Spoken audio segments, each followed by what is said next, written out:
Have you had the time to read an agenda item for Monday's meeting about a proposal in Chinatown? I have not yet read the report, but I've been very well briefed on what's coming forward. Okay, and there have been some changes. What are your thoughts about what you see? Well, I have to remain, of course, open to persuasion prior to a public hearing. But I will say that this has been an unbelievably extensive public consultation process. They've spoken with a very, very high percentage of the people who actually live in Chinatown, much higher than we would have on any other projects of which I'm aware.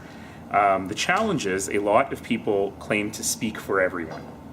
And that happens everywhere all the time. But it is a little bit difficult when sort of self-appointed folks say, I speak for the whole community and I believe this. So we actually had to go to the people in the community and talk to them. And it sounds like the amendments that are coming forward are ones that nearly everyone, including the applicants, agree with. Maybe not all of them, but I look forward to a vigorous public hearing and a good discussion next week. I mean, part of that process of doing that extensive public consultation was to deal with that notion that the community wasn't consulted and that there were concerns about the project. It just seems, from what we're hearing, it's done nothing to dissipate the opposition.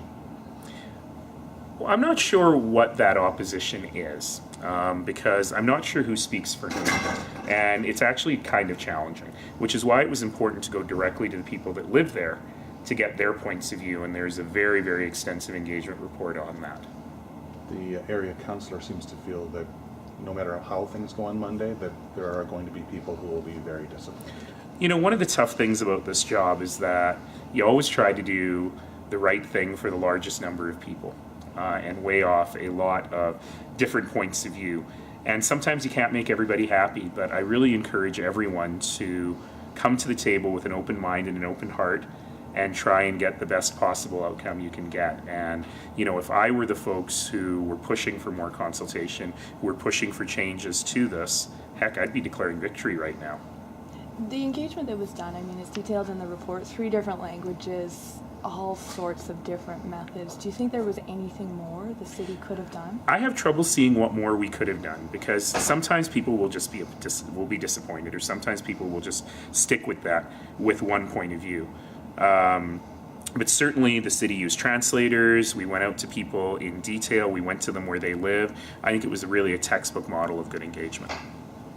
We put out a survey about Albertans' views on marijuana. 65% think it's a great idea to legalize. 20% wouldn't use it if it was legal. Are you surprised by these kind of numbers? Only 20% wouldn't use it if it was legal? Or sorry, 20% would use it if it was legal. Oh, I see. Whew.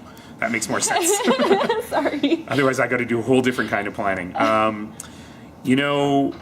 Whatever my point of view on this issue is, the fact remains that the federal government has promised they're going to decriminalize. Actually, they're promised they're going to legalize it.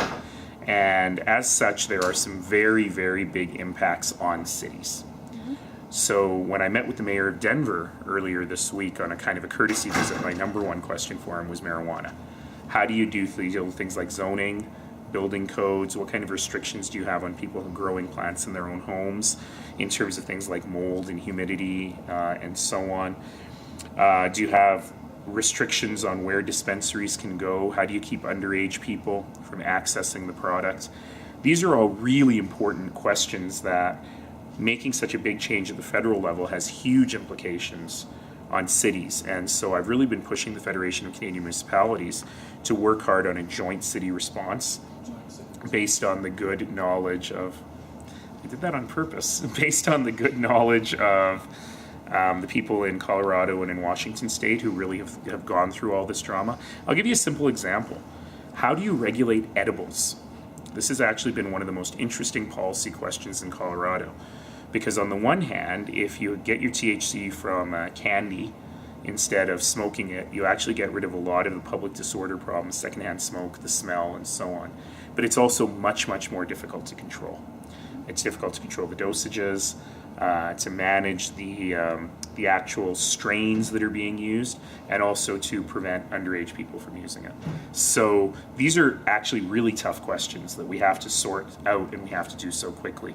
And it makes a lot of sense for the Federation of Canadian Municipalities to do that across the country to prevent each city from getting into the weeds. See what I did there?